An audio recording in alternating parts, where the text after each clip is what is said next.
Hello, y'all, and welcome to this week's edition of The Classroom, starring myself, Double K. You know I bring it right here with the dual O'Malley or Suave, depending on the week. So y'all tune in and listen to what this week's hottest debate topics are right here on Four Aces Presents.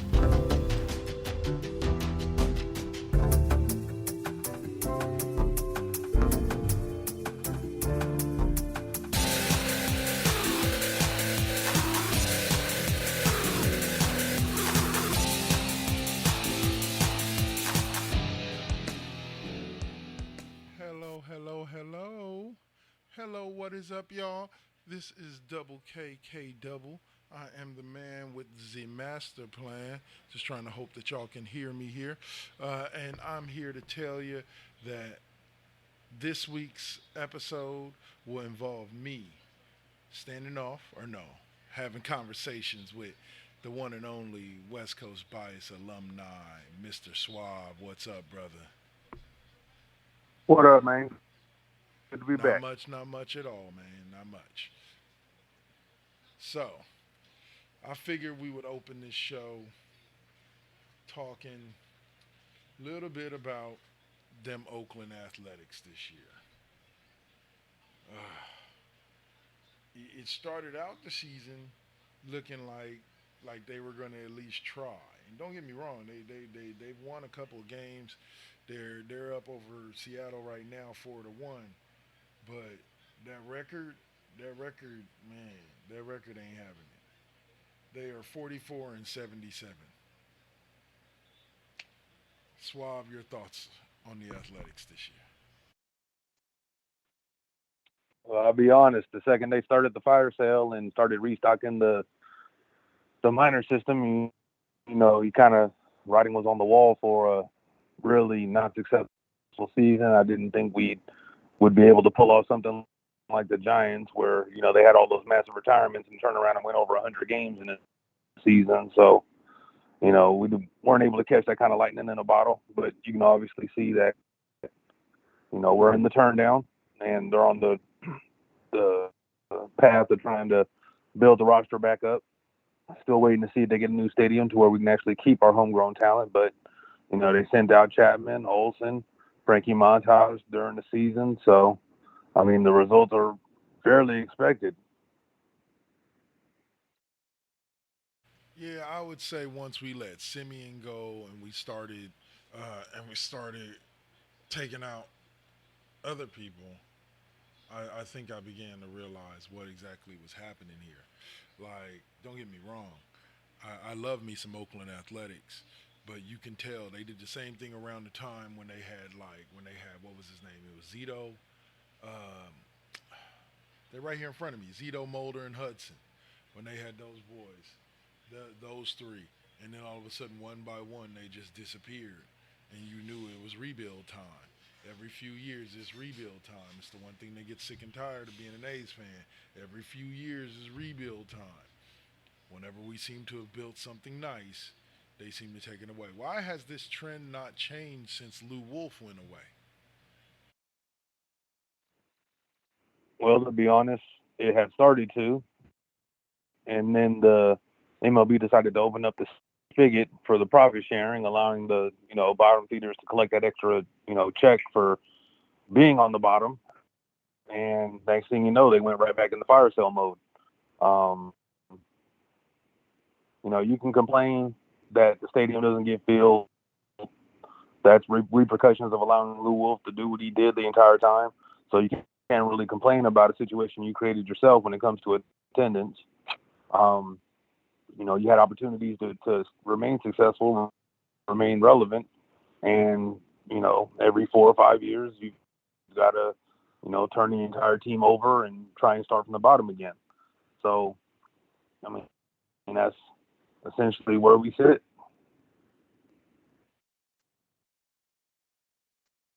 Yeah, I hate to say it, but you're right. It's okay though. The Giants are representing the Bay pretty decently this year. They're kind of killing it. Going what are they now? I know they started out hot and then they went on a fat slide. But oh wait, the Giants are only 59-61. Wow. What do you think of that downfall? I thought they were going to win like 70, 80, 100 games this year. No, I think last year was an anomaly. Everything happened right. They made all the right calls with a above average team or an average team to make them look better than they were. Um, they're still at least competitive, and at least they are trying to get talent. They were trying to get the kid from Washington before he went to the Padres, and they did go after Bryce Harper when he was a free agent. And at least they're trying to spend money to bring in star talent and try and build around that star. But once the lightning in the bottle faded and somebody put a cap on it, and that this year is where they really, realistically, even if you're a hardcore Giants fan, this is where they should have been last year. And now we're seeing the team that, as it truly really is, without the massive amount of overachievement that they were having last year. I think a couple guys had near career years for him. The manager was making literally almost all the right calls until the playoffs. So, I mean, this is really what your Giants look like, and about a 500 team in a division that is, pretty top heavy. The Diamondbacks aren't necessarily very good, but you do have the Padres and the Dodgers. So, and they're out there really spending money and really being able to make the big deals, especially the Dodgers. The Dodgers have made so many huge deals. I never could imagine that they'd be able to pull off getting other teams' best players. And then you get the Padres getting the guy of this season, and I think his name Soto. So I mean, this is where the Giants should be, and this is where they are until they're able to get that top talent to want to come and sign a contract on the dotted line.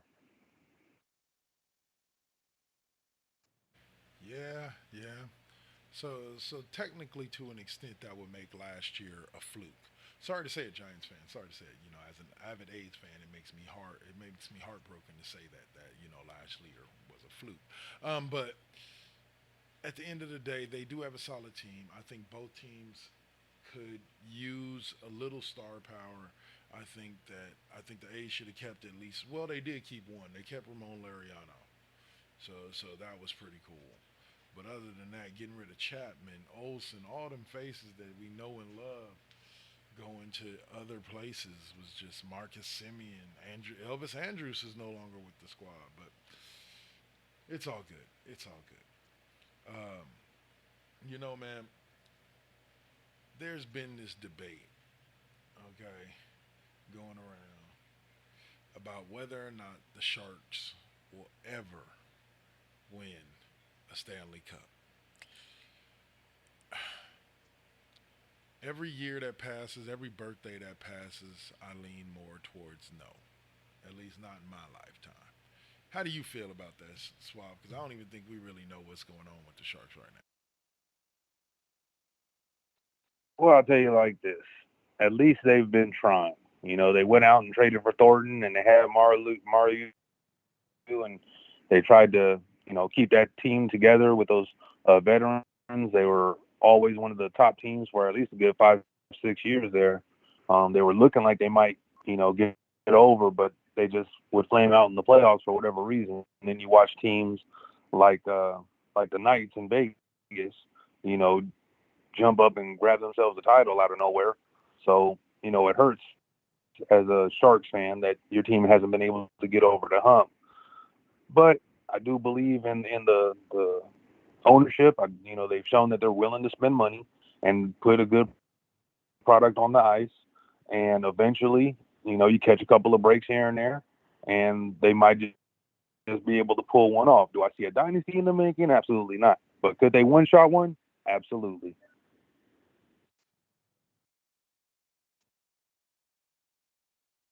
Fair enough, sir. I can see where you're coming from. The Sharks could have that one. Well, have we already had that one hot run? Because didn't we like early 2000s make it to a finals and end up losing? Yeah, if memory serves, I think we made a Stanley Cup, but I'm not 100%. Typically, all best I remember is we could never actually get there, but I'd have to go back and check the stats. It's been a minute. I know it was a long time ago, if ever. but at least they're still fighting to try. Amen to that. That they are. That they are. All right, so let's start this out. We'll talk first and foremost um, a little bit. We got about 5 more minutes left here in this half. With a little bit of nah. I know exactly what we're gonna talk, bro. Last week we had Duel on, and we got to hear his thoughts. So now it's gonna be time to listen to some of Suave's thoughts. Suave, let's talk a little bit about what's going on in LA with them damn Lakers. LeBron James, the most recent news today is that LeBron James has signed a 2 year contract that's going to net him close to $90 million, and that he's going to be eating up close to $40 to $50 million of cap room on the Lakers cap over the next 2 years. So, Suave, your thoughts on the to me even bigger hole that the Lakers have begun to dig themselves? Well, to be honest, there was talk that LeBron wasn't going to resign, trying to keep pressure on the Lakers front office. But I think anybody that knows hoop and understands about the game of basketball and the other business side of it, you LeBron put himself in this boat, and there weren't very many avenues for the Lakers to make moves. He made that move getting AD, and he was able to get the one bubble ring out of it. And they continued to try to make moves for him. I'll be honest, I didn't see any way for them to even pull a trade for Russell Westbrook, regardless of whether I feel he was an incredibly bad fit or not. They were able to get that move more so maybe because Washington wanted his money off the books. But he's stuck between a rock and a hard place. He chose the Lakers. They made the move, selling off all the youth, all the assets. They made another large move by bringing in Westbrook. This is a bet that he has to make. He has to live with this. I mean, regardless of where they finish, whether they barely make the playoffs, whether they don't make the playoffs, I mean, this is a bet he has to lie in because bolting on him like he's done to every other team since leaving Cleveland the first time, it would not be a good look. Even trying to, squeeze out another ring on a different team that he felt was ready made to win the title. It just adding him. So, I mean, he could have done that, but, one thing we know about LeBron, he cares so much about his personal legacy. I think people actually got to him this time and were like, yo, guy, if you leave again, that's not going to help your legacy, especially if you can't win, because every team you go to, you end up leaving almost in shambles, for the exception of Miami, who was a little destitute for about a year or two, but then Riley, got that ship righted awful quick by making positive moves. So, not every team has a Pat Riley, and the Lakers, they'd be in trouble if James ended up leaving. They'd essentially look like a worse version of the Pelicans that AD wanted to leave. So, this is a bed that he's made, and he's got to lay in it to finish out his career. Bro, the first thing that comes to my mind is this: when LeBron retires, let's say it happens next year, and Russell Westbrook's off the books, or it happens after this season, and Westbrook's off the books, the Lakers will have close to $90 to $100 million in cap room once those two come off the books. Westbrook's making 45. LeBron's going to be making close to 50. Uh, let me see. Let me see. Yeah, it's going to be close to 50, and like that's almost $100 million in cap room just on two players. I don't see how that makes sense to do that at any stage. Well, I wouldn't agree with that per se. It's all about if you're winning or not. I mean, the Warriors are about to be paying Clay and Curry $100 million.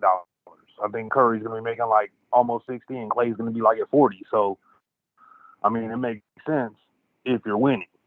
But even with the cap that they'll have, with those guys counting against the books, and you get Westbrook's contract off, you have to make an NBA player believe, upper echelon NBA player. believe that it's in his best interest to change his role or change how he actually plays the game. What made him essentially successful to be, to actually be wanted by James, and then you have to consider what star is really willing to play third fiddle after seeing what third fiddles have gone through playing with LeBron. I mean, that's really why LeBron, has only been able to squeeze out just a handful of rings in his career, is because he puts his offensive focus almost solely on himself, and the 1B option of the team, they're okay statistically, but then that option 2A, they're always hurt in the LeBron James style, always. And they may get a ring out of it, maybe, but what star is really willing to, especially for a 20-year veteran LeBron? You're talking about trying to get a guy that's still, in the early parts of his prime. That's going to be difficult to do because they also want to get paid. I mean, you go there, you try and get a max deal, but then you get, third ring or third rung statistics. Now you go to get your new deal, and unless you stay with the Lakers, you're no longer going to be getting top dollar because you had to play third fiddle in LeBron's offense.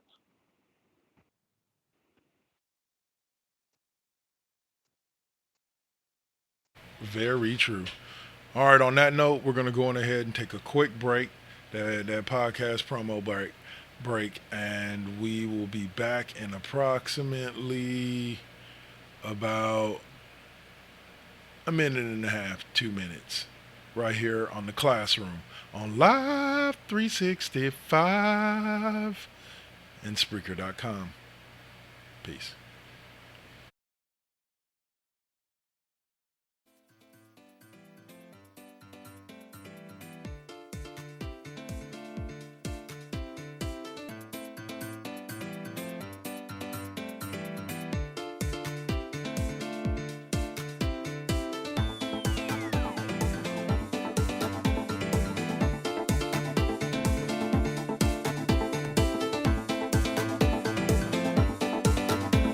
Imagine this. It's Friday night. You're at home wishing you can listen to an amazing playlist of some of your favorite music from the 60s, 70s, 80s, 90s, and 2000s. Pop, rock, whatever. Then take out your favorite podcast listening device and tune in to KD5P, otherwise known as K-Double's 5th period music class. Every Friday night from 8 to 10 p.m. Pacific Standard Time, K-Double brings you some of your favorite tunes live on the Four Aces Presents Radio Network on Live 365.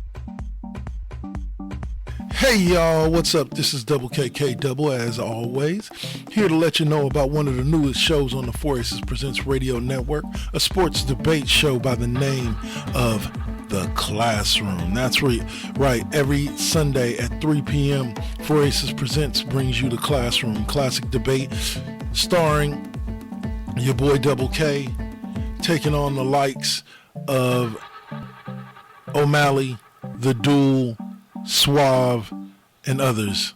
So tune in every Sunday at 3 to check us out and listen to what the hottest debate topics in sports that week are. Peace.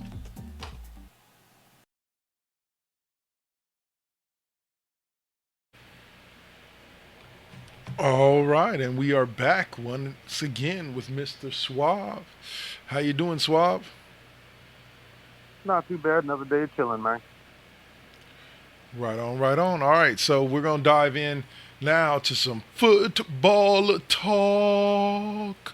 Football. NFL says football. Anyway, yes, we're going to dive into some football talk, and we'll start with the one and only San Francisco 49ers, who, as of yesterday, are officially 2-0 in this preseason and have looked pretty decent. Suave, what is your overall thoughts? And then we'll dig into some of the smaller performances in these last two games. waiting for them to cut Jimmy G, see where he ends up going, trying to catch on with the team. I got a sneaky feeling there's a couple teams that'll waiting for him to get cut so that way he can go there. But for the team that's actually on the field, I like what I've seen so far. I mean, it's still super early, and we won't see all the wrinkles that Shanahan is known to do until the first game of the season. But I like what we've seen so far. I mean, 2-0 is even in the preseason. That helps everybody feel a bit better about how things are going to go and whatnot. So, I mean, hats off to him. I think the Trey Lance era is going to start off with a fairly successful win ratio. All right. Now, yes, I've liked what I've seen out of Trey Lance, but then again, though, I've only seen Trey Lance for what, half a quarter, just about. I think he only played the first like drive and a half, or the first two drives. Like I saw the 76-yard bomb, and I saw him in the first drive. I think the kid's looking good. I think, and I hope, like I said on the last episode, he makes me eat my words. Talk the shit that I talk. Do you want to know what I talk? Listen to them episodes, them revisited episodes that air here on Live 365. And ooh, sorry about that. I hope that the kid, like I said, proves me wrong and looks good. We haven't seen him with Debo or Ayuk out there on the field because I don't believe either of them played. Neither did I think Nick Bosa's only played like a couple of quarters, like a half a quarter. I think we'll see more of him in that third game. But there's one particular player that stood out to me, rookie Sam Womack the second, and I wanted to know: have you seen any thoughts? This kid had two picks in the first game and a fumble recovery in last night's game. So Suave, your thoughts on this young buck and where he could potentially fit in the 49ers roster? I mean, he's fighting for a roster spot and looking awful good, looking like he's definitely going to make the team. So, I mean, you get two interceptions and a fumble recovery. I'd be, I don't ever think anybody's done that and not made the team. So, I mean, he has a chance to become the starting nickel, or maybe even getting some dime packages. Maybe they see enough out of him where they move him up in the depth chart. Maybe he can become the number two. But I think he's solidified his spot as a nickel corner, and he'll definitely get a lot of looks out of their base package.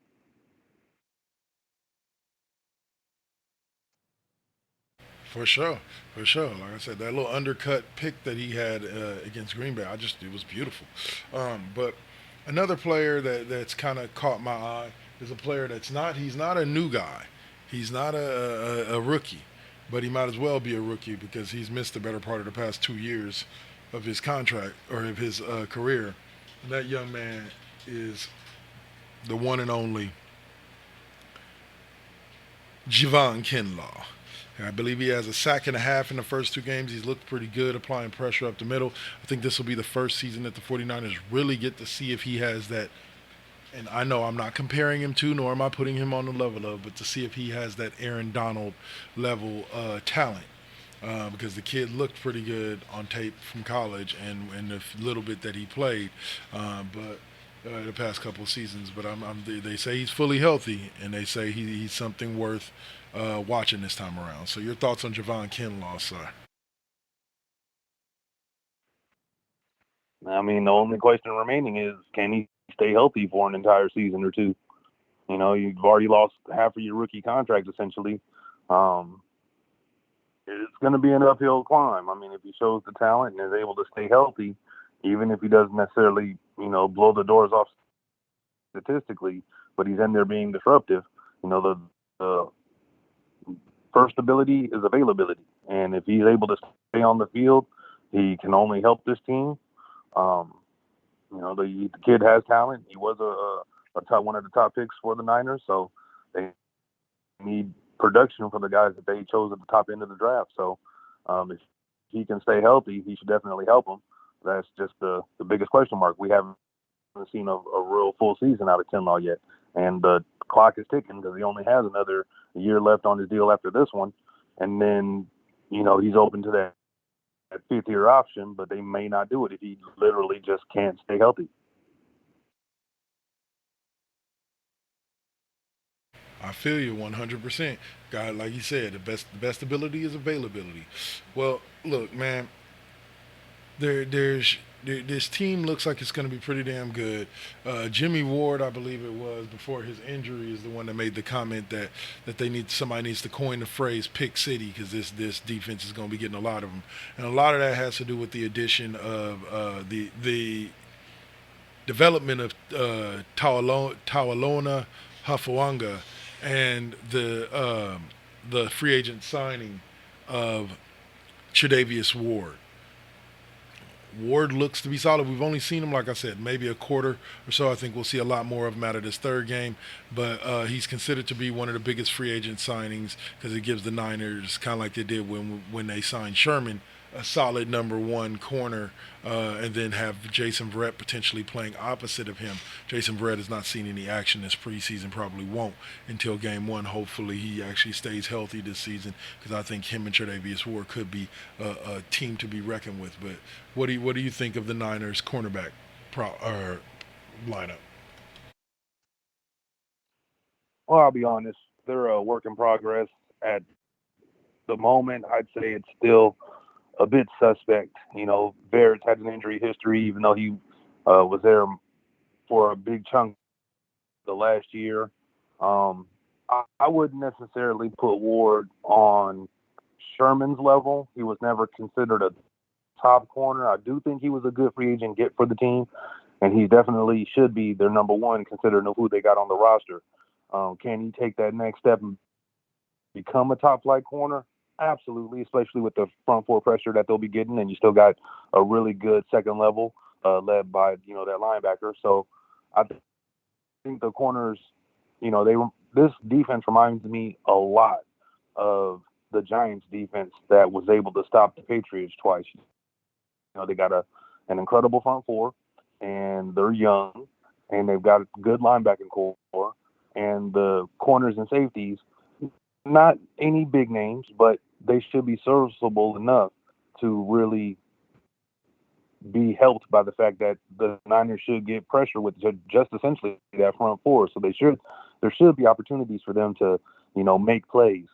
It's still a wait to be seen type deal because, with Sherman, you knew he could make plays because he had done it for so long, and there were times where he was able to make plays and just play fairly stout defense. We need to see Ward take that next step and that bit of ownership on the DBs. The same with Ward. So I'd say about half the DBs on the team, or a good quarter of them, are going to be pretty good. And the bottom half to bottom three quarters of that secondary, we got to kind of see how it all plays together, who can stay healthy or whatnot. But, like I say, you can have a subpar secondary as long as your front seven, the front six, front seven are stout. They're going to get opportunities.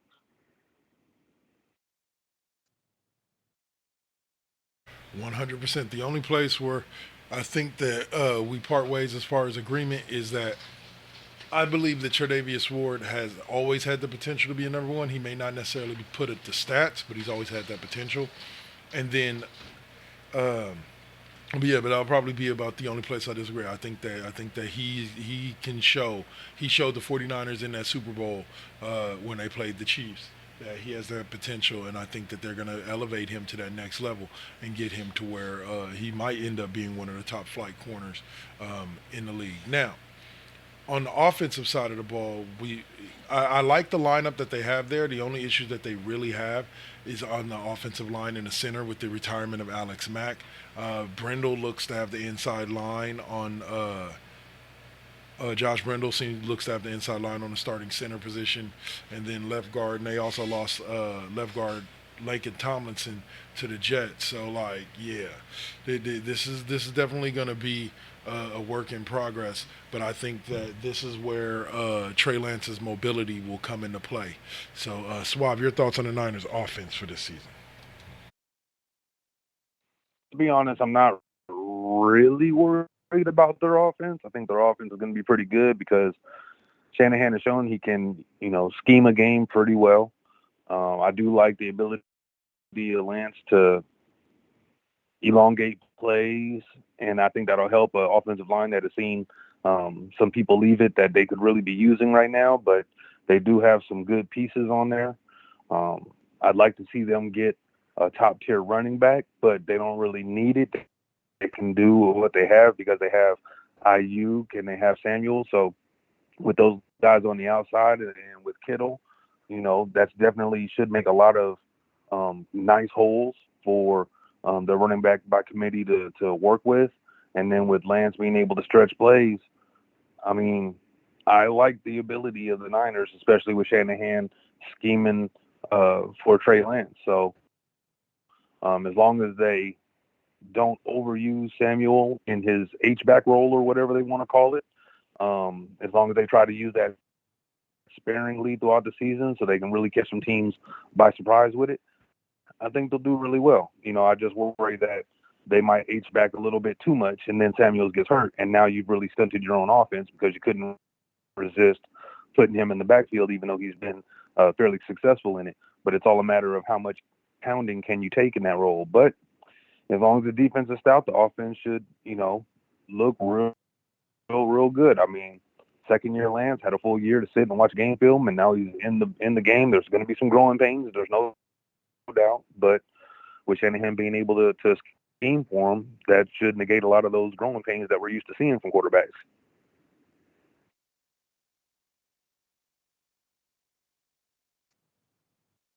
As much as I understand where you're coming from with the whole with the Debo situation, I don't think Debo will be used as much this year in that H back role or in that Y back role because I think that Ayuk is kind of a mini Debo, and I think they're going to start upping his usage in that role. I think they've been waiting for him to come along, and I've heard in this year's training camp that Ayuk is really like taking that jump forward. So hopefully he'll be able to show it on the field, and like I say, maybe be able to split some reps with that Debo at that thing, take some of the punishment off of him. And they also have a three-headed dragon in in well, say the three backs that they have, the two name back kid, then Elijah Mitchell and Trey Sermon. Like I think Trey Sermon, they said they like what they've seen from him. So real quick before we wrap this up, we got a couple minutes left. Suave, give us if you've watched anything of the Raiders in the preseason, give us your thoughts on the Raiders for this year, going into this year. I like McDaniels as a coach. We saw what he could do with what everybody considers a very subpar quarterback in Tim Tebow. So to give him a middle of the pack, above average quarterback in Derek Carr, some people might say he's 10th in the league or top 12 or something like that. Especially if you look at his stats over the last three seasons. So getting him his college buddy Devontae Adams and having Josh Jacobs, they got Waller. So really, the only question is going to be can the defense actually make some noise and hold some teams and give the offense an opportunity to play well. So I think the Raiders should be as good as they were last year. They shouldn't tailspin off or nosedive. I think that adding McDaniels is going to be good for him because that guy definitely knows how to scheme it up.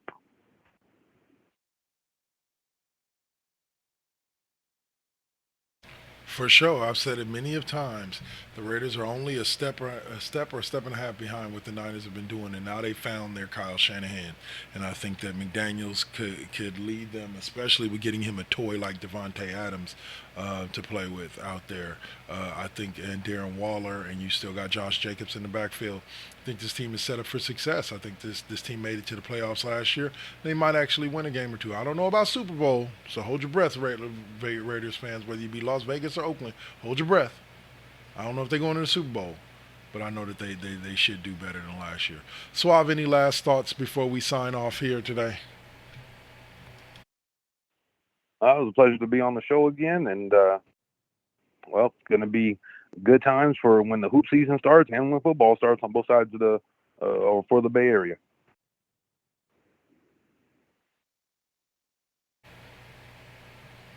Oh yes, it is. Oh yes, it is. All right, y'all. So that's going to do it for us for this week. Next week, tune in to the classroom, 3 p.m. right here on Live 365, as I go back and forth with the one and only Heather O'Malley. And yeah, we'll see you then. And then the week after that, I believe, is no, it will be dual. And then the week after that, we will all be joining us for a West Coast bias style roundtable to talk the opening weekend of NFL season. So that'll be the next time you hear from Suave. The next time you hear from me will be next week on Saturday, right here on Live 365 with KD5P, where my artist of the week this week, or my featuring artist, is Pink. So be sure to tune in for that if you like her music. Other than that, y'all, we'll check y'all later.